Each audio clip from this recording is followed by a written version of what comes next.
श्री स्वामी समर्थ मित्रांनो आपल्या स्वामी सेवा या चॅनलवरती तुमच्या मनापासून स्वागत आहे।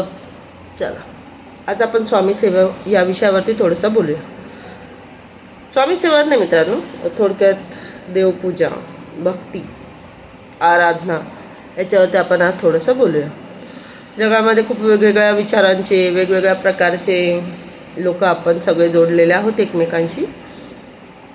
तर त्यामध्ये प्रत्येकाची आपली आपली देवपूजा, भक्ती, आराधना करण्याची आपली आपली वेगळी पद्धत असते।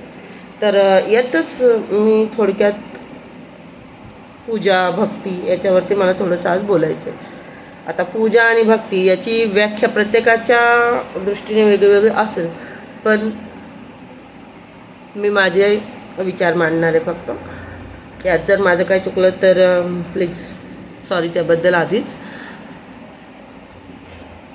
पूजा भक्ती म्हणजे मित्रांनो बघा, आता भक्ती करणे, पूजा करणे याचा अर्थ रोज 2 टाईम दिवाबत्ती करणे, सकाळ संध्याकाळ, दिवसभर देवांचं नामस्मरण करणे, हे आलंच, ते तर आपण करतोच। पण थोडंसं याच्यामध्ये जरासं मला बोलायचं आहे की जर तुम्ही 2 टाईम दिवाबत्ती करत असाल आणि जे काही असेल आपण आपल्या पद्धतीने करत असतो सगळ्या गोष्टी, पण तर मला काय म्हणायचं आहे, जर का हीच फक्त देवभक्ती आहे का? यालाच फक्त भक्ती बोलता का? यालाच फक्त आराधना असे बोलतात का?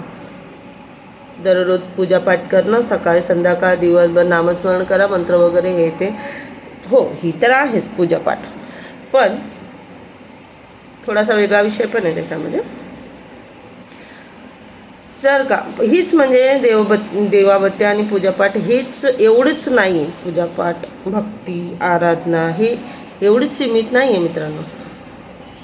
माझ्या मते, माझ्या छोट्याशा बुद्धीला जितका माहिती आहे, माझ्या मते जर का एखादा व्यक्ती त्रासात असेल आणि त्याची आपण जर मदत करू शकत असो, म्हणजे बघा, स्वामींवर विश्वास ठेवणं म्हणजे आपल्या आयुष्याला एक मजबूत आधार मिळणं असं असतं। आपल्याला योग्य दिशा दाखवणं। स्वामींवरती जेव्हा आपण स्वामी सेवा जेव्हा आपण चालू करतो, स्वामींच्या सेवेमध्ये आपण दररोज नवीन गोष्टी शिकत असतो मित्रांनो।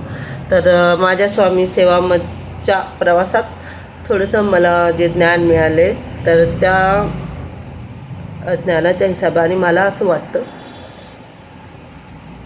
स्वामी सेवा किंवा देवभक्ती म्हणजे फक्त देवासमोर दिवा लावणं किंवा देवाला फुलहार चढवणे, महागडे प्रसाद चढवणे, महागडे फुलं चढवणे, हार चढवणे, किंवा दररोज मंदिरात जाणे, किंवा काय बोलतात देवांना चांगले उपहार देणे हीच फक्त देवभक्ती नाही मित्रांनो। तर आपल्या मनातील वाईट विचार नष्ट करून आपल्या मनाचा चांगुलपणा वाढवणे ही सुद्धा एक प्रकारची देवाची पूजाच आहे।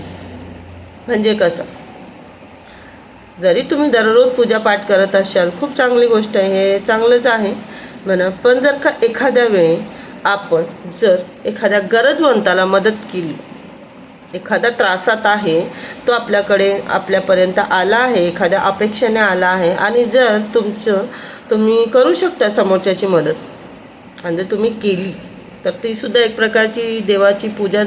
त्याचं फळ तुम्हाला दररोजच्या देवाच्या पूजेच्या मानाने कित्येक पटीने जास्त आपल्याला भेटतं। म्हणजे जेव्हा आपण त्रासात असतो तेव्हा आपल्याला कोणाची तरी म्हणजे पहिले जर एखादा गरजवंत आहे, त्याची आपण आज मदत केली, आज आपल्याला देवाने दिलं आहे तितकं सामर्थ्य की हां तू एखाद्याची मदत करू शकतो, आणि आपण केली, तर याचं फळ ती पूजा जी आपण दररोज करतो त्याच्यापेक्षा कितीतरी लवकर आपल्याला मिळत असतं आणि दिसत पण असतं मित्रांनो। कधीतरी नोटीस करून बघा, आपण अडचणीत फसलेलो असू दे आणि अशा वेळी आपल्याला आपण मनामध्ये देवाला प्रार्थना करतो, देवा आता प्लीज माझी मदत कर, काहीतरी कर, हे ते, आणि कधी काळी तुम्ही कोणाची तरी मदत केलेली असेल बघा, कोणत्याही रूपात येऊन देव तुमची मदत करून जाणार। असं होतंच कधी कधी पटतं ते आपल्या मनाला, तर ही पण एक प्रकारची देवपूजाच आहे ना मित्रांनो. एखादा गरजेत आहे, त्याला कोणत्याही प्रकारची मदतीची गरज असेल आणि जर का तो आपल्यापर्यंत आला आणि आपण त्याची मदत केली, ही खूप मोठी देवभक्ती आहे, ही खूप मोठी स्वामी सेवा आहे. पण एक्झॅक्ट जर एखादा तुमच्याकडे आला आहे, तुम्ही त्याची मदत करू शकता, पण तुम्हाला करायची नाही आहे, तुम्ही त्यामध्ये आपलं स्वार्थ बघणार. अच्छा, मी या व्यक्तीची मदत केल्यानंतर माझा काय फायदा, मी का करू, मला काय मिळणार आहे या व्यक्तीची मदत केल्याच्या नंतर, असे जर विचारांचे आपण असलो तर आपण दररोज कितीही पूजा करू द्या, आपण दररोज कितीही मंत्र जाप करू द्या, आपण कोणतीही कडक सेवा करू द्या, प्रभावी सेवा करू द्या, आपल्या सगळ्या सेवा आहे ना मित्रांनो, काहीच व्हॅल्यू नाही राहत त्या सेवांना. कोणतेच देव नाही बोलत. उलटं आतापर्यंतचे जितके आपण बघा आपण जितक्या गोष्टी शिकतोय याच्यामध्ये सगळ्यात महत्त्वाचं तर हेच आहे की मुख्य जनावरं, जसं आपले पाळीव प्राणी आहेत, पाळीव प्राण्यांची तर केअर करतोच आपण, पण जर आपण रस्त्यावरचे जे प्राणी असतात, गाय झाले, मुख्य प्राणी झाले, यांचा आपण जीव जाणतो, यांना आपण कधीतरी पाणीच पाजलं, कधीतरी बघा हल्ली प्रत्येक ठिकाणी गायी नाही आहेत, मग हल्ली जे उरलेलं रात्रीचं जे जेवण असतं ते आपण उचलतो आणि डस्टबिनमध्ये टाकतो. जिथे गायी असल्या तिथं तर ते तर टाकत असतील नसतील माहिती नाही, पण तर 2 टायमाची इतकी मोठी पूजा करण्यापेक्षा अशा वेळी जर एखाद्या जनावराचाच आपण जीव जाणला, त्याला पाणी पाजलं, त्याला भाकर खाऊ घातली, किंवा जे काही थोडंफार तुमच्याकडनं जे होत असेल ते तुम्ही त्यांना चारलं, तर ही पण देवभक्ती आहे. आणि ही देवभक्ती लवकर एक्सेप्ट केली जाते मित्रांनो. मुख्य जनावरांचा जीव जाणं, एखादा गरजवंत आहे, तो तुमच्यापर्यंत आला आहे आणि त्याची तुम्ही मदत करू शकता, पण तुम्ही जर नाही केली तर तुमची पूजा काय कामाची नाही राहणार मित्रांनो, काहीच कामाची नाही राहत. तुमचं ते 2 टायमाचं जितकं तुम्ही करताय, दिवसभर समजा तुम्ही नामजप करताय वगैरे, ह्या सगळ्या गोष्टींचं काहीच व्हॅल्यू नाही राहत मित्रांनो.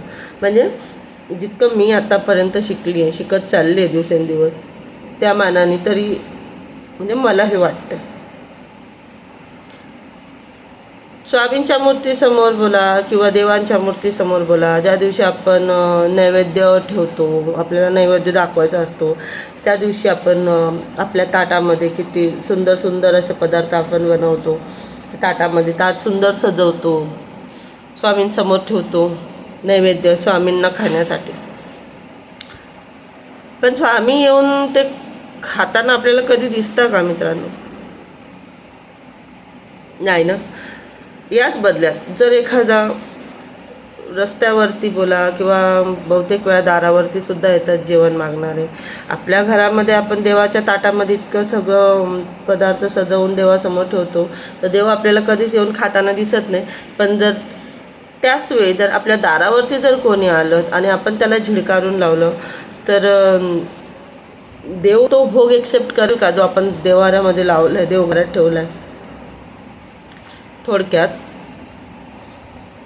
जिवंत माणसाचा, आपण जिवंत गोष्टींचा, जिवंत जे जीव जिवंत आहेत अशा जीवांचा जर आपण जीव नाही जाणत आहे आणि आपण देवांच्या मूर्तींना भोगवर भोग लावतोय, सुंदर सुंदर व्यंजन बनवतोय, तर तुम्हाला वाटतं का ही देवभक्ती देव एक्सेप्ट करणार का?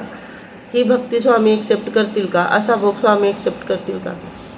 आपले स्वामी तर हेच सांगतील की माझ्यासमोर तर तू नंतर लाव, पहिलं तुझ्यामध्ये जो आला आहे बिचारा, त्याला अन्नाची गरज आहे, नको त्याला खूप चांगलं चांगलं देऊ, तुझ्याकडे जे असेल, तुझ्याकडनं तुझ्याची क्षमता असेल ते दे आणि त्याची भूक शांत कर, तर तुझा भोग माझ्यापर्यंत न लावताच पोहोचून जाईल. असे आपले स्वामी. आपले स्वामी स्वतः खाण्याच्या आधी गायींना चारत होते मित्रांनो. आणि आजसुद्धा त्यांची जेव्हा आपल्याला संकल्पयुक्त सेवा करायची असते, तेव्हा आपल्याला कुत्र्याला आणि गाईला पहिले चारायला लागतं. गाईला पहिले भाकर चारायला लागते, कुत्र्याला पहिले भाकर चारायला लागते, आणि तिथूनच पुढे आपले संकल्पयुक्त जी सेवा आहे ती आपण चालू करतो. तर इतकं सगळं बोलण्याच्या मागं मित्रांनो माझं एकच होतं की देवपूजा तर आपण करतोच, पण या व्यतिरिक्त जर कधी आपल्यापर्यंत कोणी गरजू व्यक्ती आला आणि त्याला आपण मदत करू शकत असेल आहे, आपण करू शकतो, तर मित्रांनो माझ्या मते तरी नक्कीच केली पाहिजे. खूप जास्त नाही तर थोडी तरी केली पाहिजे. हेच आपल्याला स्वामी सेवेमध्ये शिकायला मिळतं मित्रांनो. तुम्ही मोठे मोठे मंत्रपठण करा, मोठे पाठ करा, पण तुम्ही एखाद्याला मदत करणं जर नाही करू शकत आहे तर अशी सेवा आपले देव कधीही एक्सेप्ट करत नसतात. म्हणजे आतापर्यंत जे मी शिकले मी त्यातूनच त्याच्याच आधारावरती मी बोलते मित्रांनो. मी माझ्या मनाने नाही बोलत आहे.